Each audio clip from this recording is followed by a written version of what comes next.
Kita sebagai Dewan Perwakilan Provinsi Riau sangat prihatin dengan kejadian ini. Karena dunia sekarang kan sudah global nih.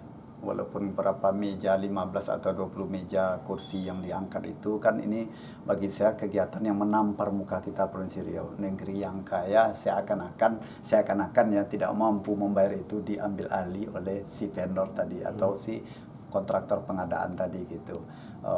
Tapi apapun persoalannya, saya rasa mungkin perlu kita kaji lagi ini kenapa ini terjadi.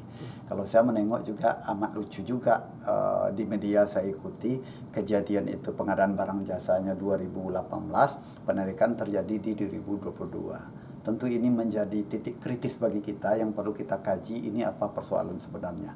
Kalau seandainya SPK, surat perintah kerja sudah didapat, lalu dikerjakan 2018, lalu tidak dibayar oleh pemerintah, harusnya pada masa itu bisa dipetunkan secara tata negara, bisa digugat secara hukum bisa saja. Tapi menarik bagi kita kok baru sekarang diapakan. Mungkin disinilah mungkin yang perlu kita kritisi apa sebenarnya yang terjadi. Dari beberapa info juga saya dapat di dalam dinas terkait dan dari informasi yang lain, konon kabarnya sebuah kegiatan ini akumulasinya adalah lebih kurang 1,4 miliar katanya. Kalau bicara satu nomor rekening 1,4 miliar itu namanya itu dalam proses pengadaan barang dan jasa itu wajib tender. Dia ada ranknya 200 lebih itu tender, 200 ke bawah di PL kan.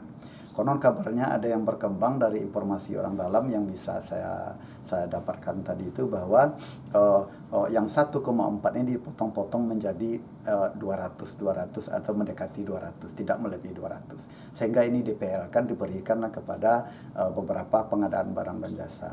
Kemudian dibuat kontrak, diketikkan kontrak, kemudian dijadikan, tapi proses terakhir penekanannya ada beberapa tim pengadaan kontrak dan keuangan tadi mengetahui bahwa kalau ini diteken ini jadi bermasalah. Konon kabarnya kontrak itu tidak diteken karena alasannya harusnya ditender tapi di PL kan. Kalau itu dilanjutkan jadi bermasalah. Sehingga ini terjadi si pengadaan barang dan jasa sudah memasukkan barangnya ke dalam instansi SLB yang tujuan tadi sementara uang tidak bisa dicairkan. Itu dia informasi saya. Artinya ilegal Bang ya? Nah, kalau begitu secara legalitas, secara kontrak barang yang masuk ke sana itu tidak ada kekuatan hukumnya, lalu tidak ada kontrak. Tentu sebenarnya tidak ada salahnya si vendor untuk menarik lagi kena barang dia. Cuma disayangkan kenapa tidak awal tuh 2018 atau 2019 awal ditarik kepada sekarang gitu nanti. Saya nggak tahu apakah ada janji-janji dijanjikan instansi terkait. Tahan dulu nanti kita buat pengadaan lagi biar PL, tahu kita seperti itu. Mungkin perlu kita dalami lagi gitu mungkin nanti. Tapi katanya vendor memiliki kontrak Bang, gimana tuh Bang? Oh iya, kalau vendor memiliki kontrak itu diteken oleh semua pihak, sah dia. Bisa saja kontrak itu ada, tapi ada beberapa orang yang penting dan urgent tidak menaikkan, artinya kontrak tidak ada, boleh dikatakan tidak ada. Berarti bisa dikatakan batal ya? Dikatakan batal, tak bisa mengikat, tidak ada kekuatan si vendor untuk meminta supaya itu dicairkan dan diuangkan. Berarti karena dipecah-pecah tadi ya? Ya, karena proses yang dipecah-pecah tadi tidak PL, harusnya akumulasi ada 1,4 wajib tender, tapi tidak lakukan mungkin begitu. Tapi apapun dari semua persoalan ini, pihak gubernur, pemerintah provinsi, atau siapa yang diutus, ini harus didudukkan dengan bagus. Karena ini kan berita-berita ini kan tidak bagus jadinya. Negeri Riau yang kaya di atas minyak, di bawah minyak, masa meja menjadi ditarik seperti tak menentu aja, seperti tidak mampu kita. Jadi ini tolong didudukkan cepat kepada Pak Gubernur Riau, mungkin pihak Sekda atau kepala dinas gitu yang sekarang PLT itu. Ini dudukkan secepatnya di mana titik persoalannya.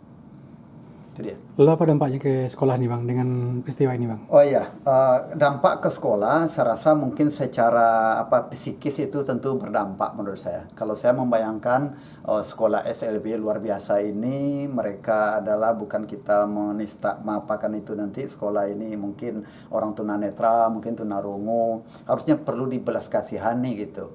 Sekarang dia sudah menikmati pengadaan barang tadi kursi dan meja, kemudian ditarik pada saat ini kan agak